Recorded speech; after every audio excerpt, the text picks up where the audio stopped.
बातों का महत्व है। कहां बैठे हो, किसके विषय में सुन रहे हो और किसकी साक्षी में सुन रहे हो। चार धाम के प्रवेश द्वार ऋषिकेश में बैठे हुए किसके विषय में सुन रहे हो। जिसके धाम की यात्रा करते हो बद्री केदार, उसके विषय में सुन रहे हो। किसकी साक्षी में सुन रहे हो।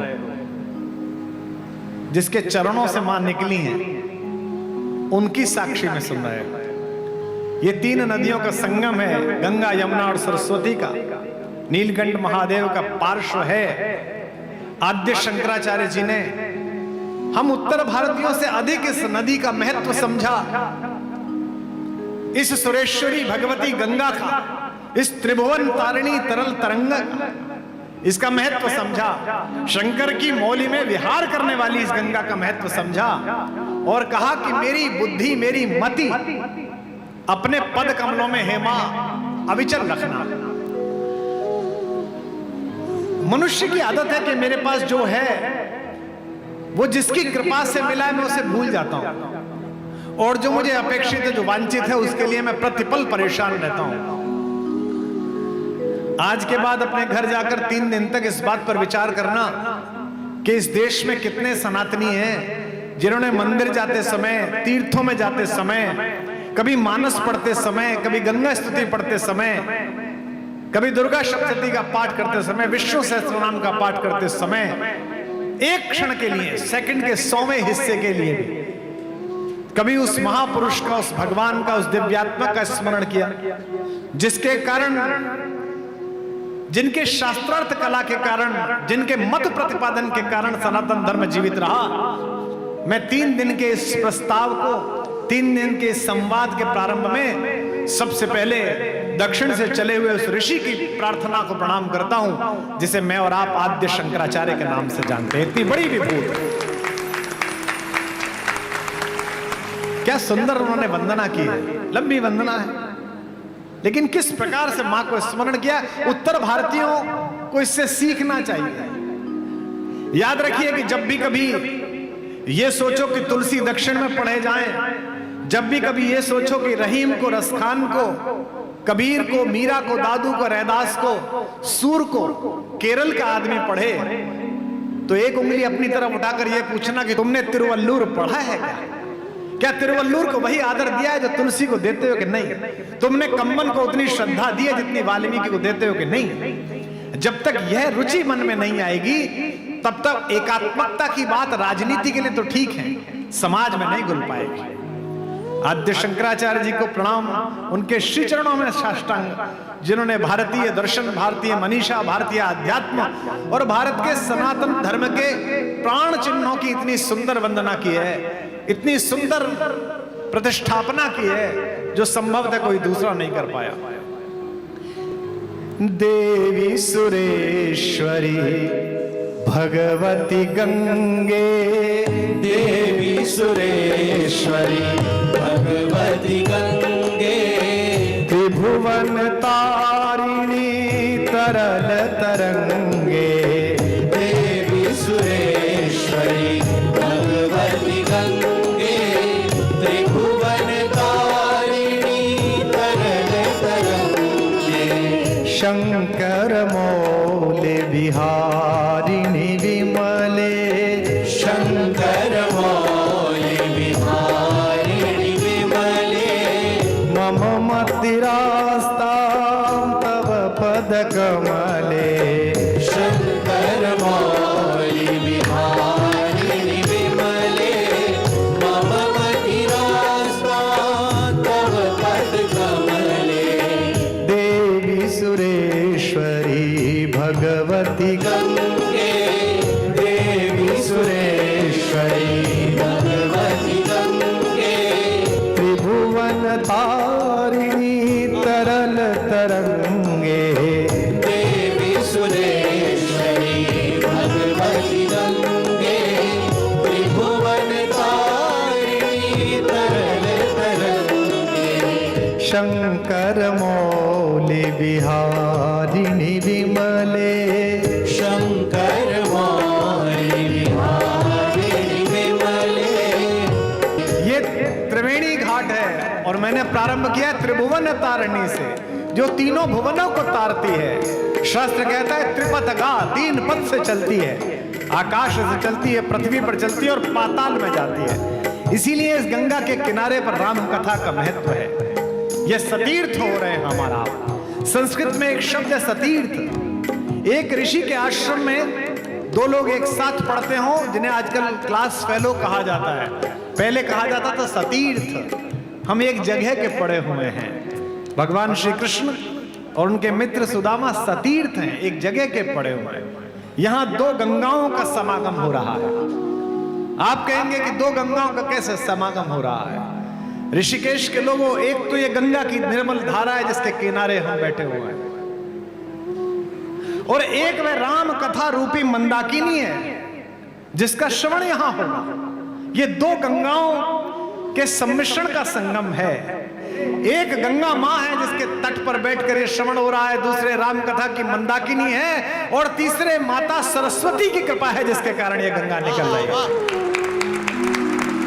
पति तो धारिणी जानवी गंगे, पति तो धारिणी जानवी गंगे। इस जगह पर आए थे, मुझे बड़ा आश्चर्य होता है। सरकार बैठी है, मुझे क्षमा करेगी, ये कैबिनेट में निर्णय लेते हैं कि ऋषिकेश और हरिद्वार के पर्यटन के लिए बढ़ावा करें।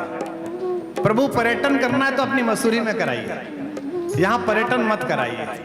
इस नगरी को पर्यटकों की आवश्यकता नहीं, श्रद्धालुओं की आवश्यकता है। श्रद्धालु आना चाहिए।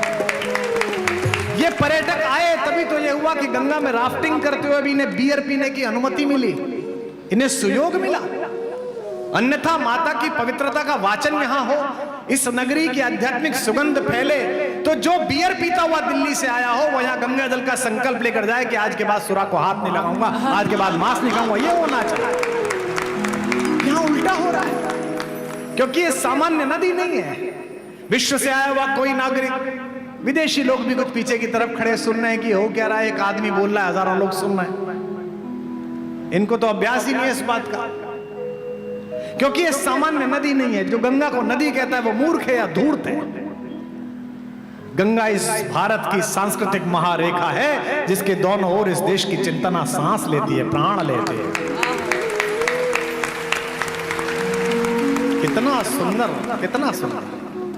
पतितो धारिणी जाह्नवी गंगे, खंडित गिरिवर मंडित भंगे। इस पंक्ति की व्याख्या देखें। साधु संत बैठे हुए हैं, विद्वान लोग बैठे हुए हैं, प्रोफेसर्स बैठे हुए हैं, ऋषिकेश के महत्वपूर्ण लोग बैठे हुए हैं, हरिद्वार से लोग आए हैं। कहते खंडित गिरिवर मंडित भंगे। किसी भी देवता की आकृति अगर भंग हो जाए, शंकर जी की, विष्णु जी की, माता जी की, सरस्वती जी की, गणपति जी की, तो उसे गंगा में प्रवाहित कर दिया जाता है। हमारे आस्तिकों में, सनातनियों में कहा जाता है भैया ये भंग हो गई, अब इसे यहां पर तिरोहित कर दीजिए। लेकिन यही एक माता है कि गिरिवर के श्रृंग से एक पहाड़ का पत्थर अगर टूट कर भी, भंग होकर भी इनमें गिर जाए और इनकी धारा उसे वर्तुल कर दे, तो बड़े से बड़ा शक्तिशाली आदमी उसे अपने घर के मंदिर में रखकर उसके आगे माथा झुका देता है, उसे शंकर मान लेता है। पति तो धारिणी जाह्नवी गंगे, पति तो धारिणी जाह्नवी गंगे। खंडित गिरिवर मंडित भंगे, पति तो धारिणी जाह्नवी गंगे। खंडित गिरिवर मंडित भंगे। भीष्म जननी है मुनिवर कन्ये, भीष्म जननी है मुनिवर कन्ये। पतित निवारिणी त्रिभुवन धन्ये, भीष्म जननी है मुनिवर कन्ये। पतित निवारिणी त्रिभुवन धन्ये। गंगा के किनारे आपको सौभाग्य प्राप्त हुआ है। अपने जीवन की पूरी गणना में अगले 3 दिनों को विशेष रूप से लिख लेना। इन 3 दिनों को अपने जीवन में लिख लेना कि तुमको ये सौभाग्य प्राप्त हुआ, मुझको ये सौभाग्य प्राप्त हुआ कि त्रिवेणी घाट पर बैठकर हमने भगवान नाम का गुणस्तवन किया। क्योंकि गंगा के किनारे जो रह ले वो वैकुंठ में रहता है। आद्य शंकर कहते हैं अलकानंदे परमानंदे कुरु करुणामयी कातर वंदे, और कहते हैं मेरे भगवान कहते हैं तब तट निकटे यस्य निवासः खलु वैकुंठे तस्य निवासः। जो तेरे तट पर रहता है माँ वो वैकुंठ में रहता है। इसलिए सोशल मीडिया पर आई हुई विश्व के दूसरे देशों की छवियां देखो, दिल्ली के कोई बड़े कॉलोनी देखो, मैं नोएडा में रहता हूं, भारत के सबसे सुगठित शहर में रहता हूं, उसको भी देखो तो सदा छोटा समझना, क्योंकि कहां रहते हो? तब तट निकटे यस्य निवासे अलकानंदे परमानंदे अलकानंदे परमानंदे कुरु करुणामयी कातर वंदे अलकानंदे परमानंदे गुरु करुणामयी कातर वंदे तव तट निकटे यस्य निवासः तव तट निकटे यस्य निवासः खलु वैकुंठे तस्य निवासः तव तट निकटे यस्य निवासः खलु वैकुंठे तस्य निवासः। मैं सदा सोचता हूं दुनिया में कहीं भी राम की कहानी सुनिए, अयोध्या जी में जाके भी सुनिए, तो भी उतना ही आपको रस मिलेगा जितना गंगा के तट पर मिलता है। क्योंकि जब ये मानस में कहानी प्रारंभ हुई तो जानकी जी और राम जी की इस कथा के विषय में जब माता पार्वती ने शंकर जी से पूछा, दूसरी बार पूछा था, पहली बार तो आपको पता है कि सती बनकर पूछा था तो उसमें शंका थी, उसमें भगवान के होने ना होने पर शंका थी, और भगवान के आचरण के विषय में शंका करने पर आनंद की प्राप्ति नहीं होती है, मोक्ष की प्राप्ति भी नहीं होती है। इसलिए माता सती को इसी हरिद्वार के निकट कनखल में अपने पिता के यज्ञ कुंड में हवन होना पड़ा। और ये जो पीछे इन्हें क्रोध आया और इन्होंने जो नृत्य वहां दिखाया, सब मूर्छित हो गए। एक ऋषि जागृत रहा कोने में बैठा हुआ जिसका नाम था तंडु, उसने भगवान शंकर के इस आवेग में आए हुए उछल कूद को कंठस्थ कर लिया और बाद में से नृत्य बनाकर प्रतिपादित किया। उस तंडु मुनि के प्रतिपादन के कारण वो नृत्य तांडव कहलाया। उसी से हमारे सारे नृत्य निकले हैं। भगवान शंकर कला के आदिदेव हैं, अर्धनारीश्वर हैं। सबसे पहले पार्वती जी ने उनसे पूछा कि आपके आराध्य कौन है, आप किसकी पूजा करते हैं? भगवान ने कहा कि तुम्हें पता तो है ही। शंकर ने माता से कहा कि तुम्हें पता है, रघुपति की कथा का प्रसंग तुम्हें पता है, क्योंकि ये कैसी है। अब यहां से मैं बात शुरू कर रहा हूं। बाबा कहते हैं तुलसीदास जी भगवान शंकर का अनुवाद करते हुए, सकल लोक जग पावनी गंगा, सकल लोक में घूमने वाली गंगा के समान पवित्र है। ये राम की कहानी भी ऐसे ही गूंजती है, ऐसे ही पीढ़ियों दर पीढ़ियां चल रही हैं। और कुछ तो इस कथा में है। 10,000 आदमी इकट्ठे हुए, गंगा सभा परेशान है कि लोग आ नहीं पा रहे हैं, उधर भी खड़े हैं, इधर भी खड़े हैं, तट पर खड़े हैं। कल व्यवस्था बढ़ानी पड़ेगी। क्या सुनने आए हो? एक कहानी जो बचपन में 1000 बार सुनी है, जो कहते हैं कि ये केवल कहानी है, इसमें क्या है। बहुत सारे लोग मिलते हैं मुझे, मैं उनसे कहता हूं तुम कितने भी बड़े प्रेमी हो किसी कहानी के, किसी हॉलीवुड बॉलीवुड की एक फिल्म को 100 बार देख के दिखाओ, 11वीं बार में उल्टी कर दोगे। कोई तो संजीवनी इस कहानी में है कि कोरोना के समय में 40 साल पुराना घिसा हुआ प्रिंट इसका दिखाया गया तो पूरी दुनिया के टीआरपी के रिकॉर्ड इस कहानी ने तोड़ दिए। कोई बात तो इसका काम है, कोई अमृत तो है। देखो ऋषिकेश वालों, 2 प्रकार की नदियां इसी खानदान के लोगों के कारण निकली हैं। भगवान रामचंद्र जी के खानदान ने पृथ्वी को 2 नदियां दी हैं। इनके खानदान में एक राजा थे त्रिशंकु। उन्होंने अपने गुरु वशिष्ठ से कहा कि मैं शरीर सहित स्वर्ग जाना चाहता हूं। राजाओं को अक्सर अहंकार हो जाता है कि उनका शरीर स्वर्ग के योग्य है। यह सदा होता रहा है, हो जाता है। उनको लगता है कि जो पंच तत्व का शरीर है ये बिल्कुल स्वर्गिक है। तो त्रिशंकु को लग गया कि मैं स्वर्ग जा सकता हूं। क्षमता का अहंकार बड़ी बुरी चीज है। क्षमता का अहंकार था। उसने अपने गुरु वशिष्ठ से कहा कि मुझे इस शरीर से ही स्वर्ग भेज दीजिए। वशिष्ठ ने कहा, राजन, आप पृथ्वी के राजा हैं, 3 लोगों के नहीं है। 3 लोगों का तो कोई और है, वो आपके खानदान में पैदा होगा, चिंता मत करिए। वो भी शरीर छोड़ के जाएगा सरयू नदी में, वो भी शरीर के साथ नहीं जाएगा। लेकिन अहंकार अक्सर गुरुओं की बात नहीं मानता, ये भी हमने भोग के देखा है। त्रिशंकु ने नहीं मानी। उसने कहा, मेरी इच्छा तो ठीक है, ये गुरु खराब है।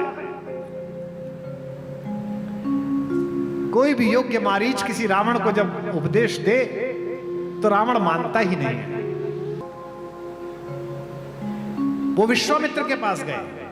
विश्वामित्र ब्रह्म ऋषि है, राजा ऋषि है, लेकिन उनके वशिष्ठ से थोड़ी ईर्ष्या थी, हल्की सी रही होगी मन में कोई बात। वशिष्ठ ने कहा, अच्छा तेरे गुरु ने नहीं पहुंचाया, हम तुझे पहुंचाएंगे, चिंता मत कर, शरीर सहित पहुंचाऊंगा बेटा, मेरे पास तपोबल है। उसने कहा, गुरुजी आप ठीक गुरु मिले हो, वो गुरु ठीक नहीं था। गुरु पर शंका। विश्वामित्र जी ने उसे नीचे से ऊपर फोर्स मारा। ऊपर इंद्र को पता चला कि पार्सल तो विद बॉडी आ रहा है। इंद्र ने इनसे पूछा कि प्रभु ये डिलीवरी लेनी है कि नहीं लेनी है। इन्होंने कहा, नहीं नहीं, जब तक भस्मीभूत होकर गंगा में ना घुल जाए तब तक मैं प्राण नहीं लेता। ये पात्रता है, गेटवे यही है, पहले वीजा बनेगा फिर बॉर्डर क्रॉस होगा। उन्होंने ऊपर से बल लगाया, वो नीचे लटक गया। अब त्रिशंकु बीच में लटका हुआ है। नीचे से विश्वामित्र ऊपर भेज रहे हैं, ऊपर से इंद्र नीचे भेज रहे हैं, वो बीच में लटका हुआ है। तो आश्चर्य के कारण उसका मुंह खुल गया। आपकी अहंकार पूर्ण क्षमता जब जब ईश्वरीय विधानों से पराजित होती है तो आप पुनर्विचार नहीं करते, आश्चर्य से आपका मुंह ही फट जाता है कि ये क्या रिजल्ट आ गया, ऐसा कैसे हो गया भाई। त्रिशंकु के साथ भी यही हुआ, उसका मुंह खुल गया और उसके मुंह से जो लार गिरी पृथ्वी पर, वो बिहार में जाकर गिरी। उससे एक नदी पैदा हुई जिसका नाम है कर्मनाशा। जो उसमें नहा लेता है उसके अच्छे बुरे कर्मों का नाश हो जाता है, अच्छे कर्म भी समाप्त हो जाते हैं।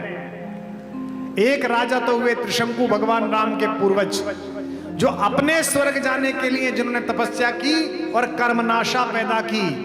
एक दूसरे राजा हुए भगीरथ, जिन्होंने लोक के कल्याण के लिए गंगा की कामना की, तो अपने पूर्वजों का भी उद्धार किया और वंशजों का भी उद्धार किया। ऋषिकेश वालों, अगर अपने निजी स्वर्ग की कामना के लिए प्रार्थना करोगे तो कर्मनाशा पैदा करोगे और संसार के मंगल के लिए श्रम करोगे तो गंगा को पृथ्वी पर लाने के लिए बन जाओगे। ये एकमात्र व्याख्या। मैं पिछले दिनों गंगा स्तुति पढ़ रहा था, रहीम की लिखी हुई। आपने गंगा स्तुति सुनी आद्य शंकराचार्य की। आप गंगावतरण पढ़िए जगन्नाथ प्रसाद रत्नाकर का। मैंने भी गंगा पर कुछ लिखा है, मैं सुना दूंगा। लेकिन एक 5 वक्त के नमाजी मुसलमान अब्दुल रहीम खान खाना ने गंगा पे एक श्लोक लिखा। उससे ही सिद्ध होता है कि कहते कुछ भी रहो, आपकी मान्यताएं अलग हो सकती हैं, लेकिन डीएनए भारत है, डीएनए पुरखों का है, राम का है, कृष्ण का है, गंगा का है। श्लोक सुना रहा हूं आपको। रहीम ने कहा, अच्युत चरण तरंगिणी, विष्णु के श्री चरणों में तरंग के रूप में रहने वाली, शशि शेखर मौल मालेती माले, और जिनके शीर्ष पर शशि अर्थात चंद्रमा विराजमान है, उनकी मौली में मालती माला के समान लिपटी हुई। यहां तक तो ठीक है, अच्छी बात है। अच्युत चरण तरंगिणी शशि शेखर मौल मालती माले। अगली पंक्ति पर सिद्ध होता है कि रहीम चाहे किसी भी ईमान में, किसी भी दीन में, मजहब में ईमान ले आता हो, वो रहेगा हिंदुस्तानी ही। रहीम कहते, मम तन वितरण समय, जब मेरे शरीर का भस्म बनाकर तू वितरण करे तो मुझे विष्णु का लोक मत देना है ईश्वर, मुझे शंकर का लोक देना। हरता दे या न में हरिता। सब कहते हैं विष्णु मुझे अपने चरणों में ले लो, हे राम मुझे नहीं। रहीम कहते हैं, हे शंकर जी मुझे अपने लोक में रखना। चूंकि मैं माता गंगा को चरणों में नहीं अपने सिर में रखना चाहता हूं आपके। क्या अद्भुत श्लोक याद आया। ममता न वेतन समय हरता दे न मे हरिता। जो वैरागी को भी प्रिय है वो गंगा है। विरागियों को बहुधा कुछ बात प्रिय नहीं होती है,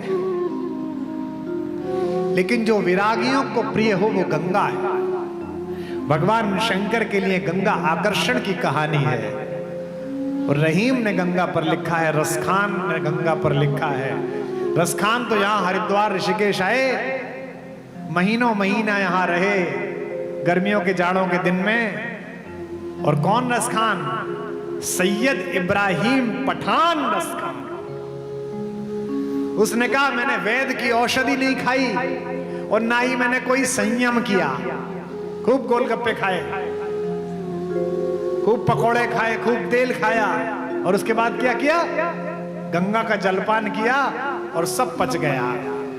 और कहते हैं कि हे सुधामयी भागीरथी, कुछ भी अपथ्य खा लूं तो भी पथ्य हो जाता है तुझे पीने से। क्यों? अंतिम पंक्ति में बताऊंगा क्यों।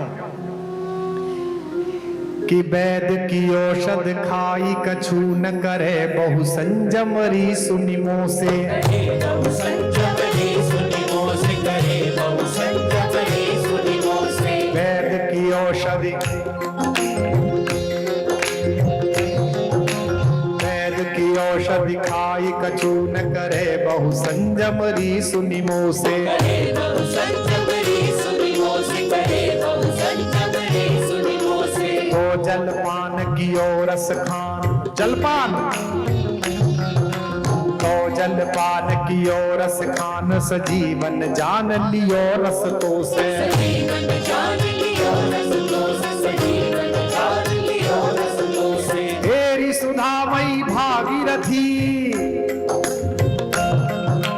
तेरी सुधामयी भागीरथी, नित अत्यप भत्य बने तो ही को से। भद्र अपद्य बने तो ही को से, भद्र अपद्य बने तो ही को से। आंख धतूरो चबात फिरे, आंख धतूरो चबात फिरे, विष खात फिरे शिव तेरे भरोसे। हे शिव तेरे भरोसे, विष खात फिरे शिव तेरे भरोसे, विष खात फिरे शिव तेरे भरोसे, विष खात फिरे शिव तेरे भरोसे। रसखान कहता है आग धतूरा और जहर खा लेता है शंकर। क्यों? क्योंकि माता गंगा उसे पता है कुछ भी खा ले उसके बाद तेरा एक लोटा पानी पी लेगा तो सब ठीक हो जाएगा। आंख धतूरो चबात फिरे, विष खात फिरे शिव तेरे भरोसे। विष खात फिरे शिव तेरे भरोसे, विष खात फिरे शिव तेरे भरोसे, विष खात फिरे शिव तेरे भरोसे, विष खात फिरे शिव तेरे भरोसे।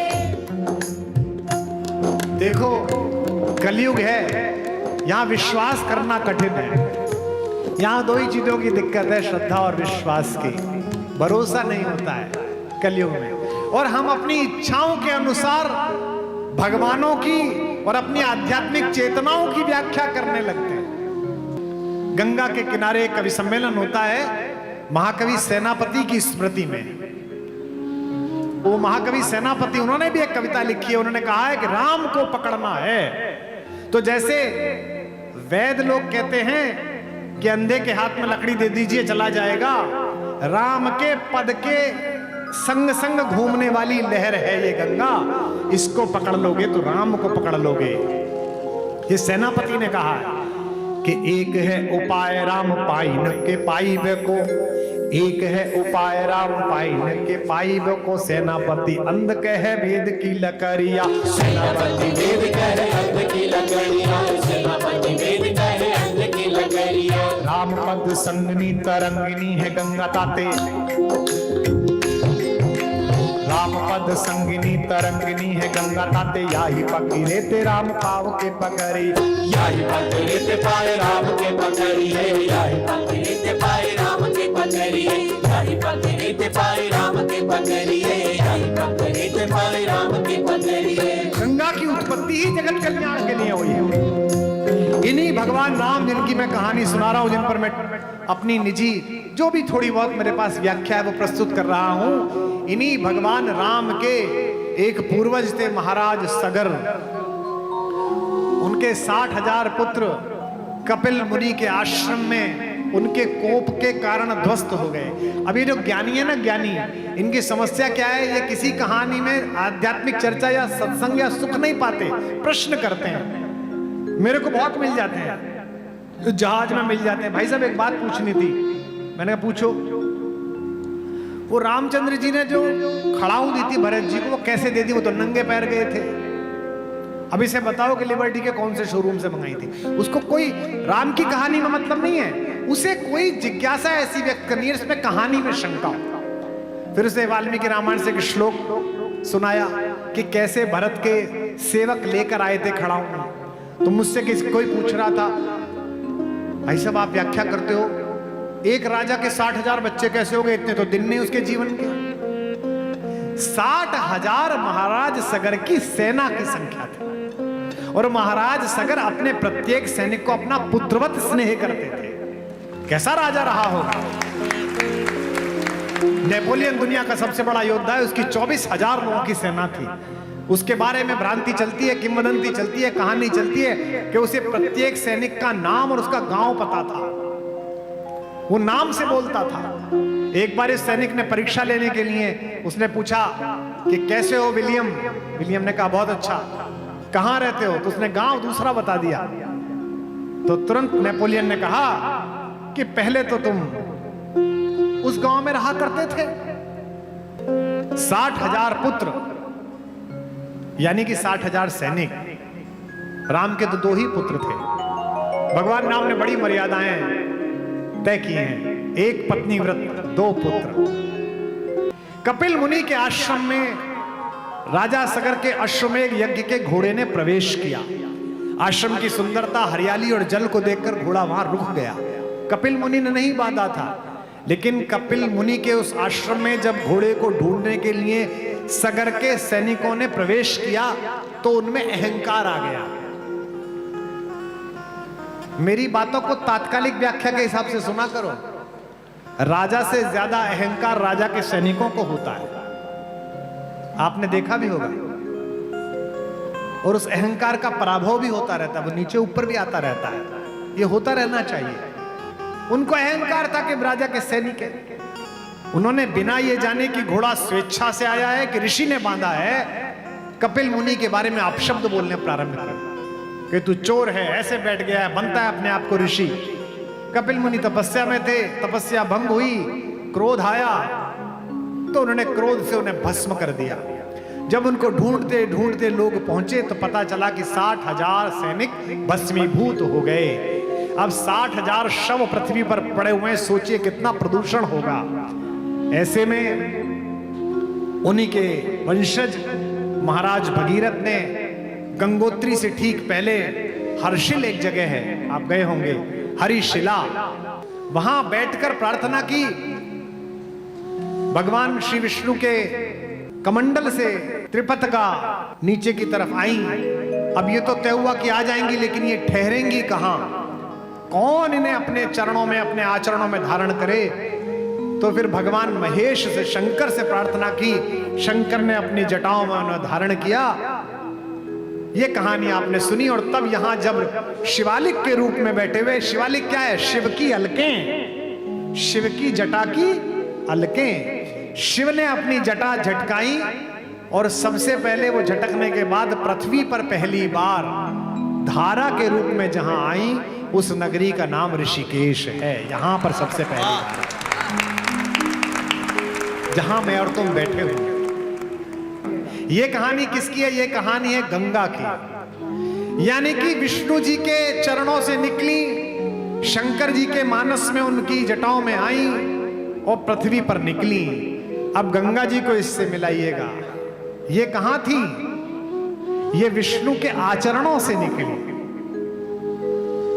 गंगा विष्णु के चरणों से निकली और राम की कहानी विष्णु के आचरणों से निकली। और कहां पहली बार आई? भगवान शंकर के मानस में आई और उन्होंने पार्वती जी को सुनाई। तो ध्यान रखना, राम कथा भी गंगा है और गंगा तो गंगा है, इसीलिए दोनों समान है। इसीलिए गोस्वामी तुलसीदास जी ने राम के चरणों को सुखदाई बताते हुए कहा था कि इन्हीं चरणों से प्राकट्य हुआ है गंगा जी का। भज मन राम चरण सुखदाई, भज मन राम चरण सुखदाई, भज मन राम चरण सुखदाई, भज मन राम चरण सुखदाई, भज मन राम चरण सुखदाई, भज मन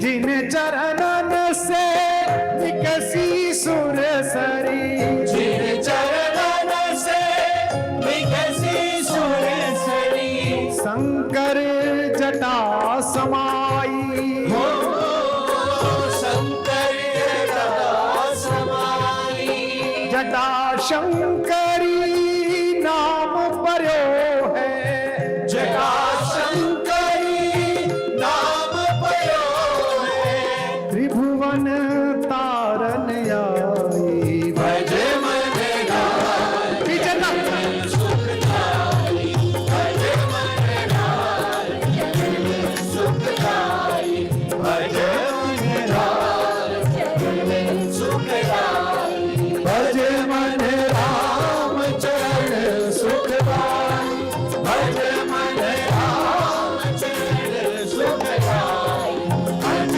मन राम चरण सुखदाई, भज मन राम सुखदाई, जिन चरणन की चरण पादुका, जिन चरणन की चरण पादुका, भरत रहो लवलाई,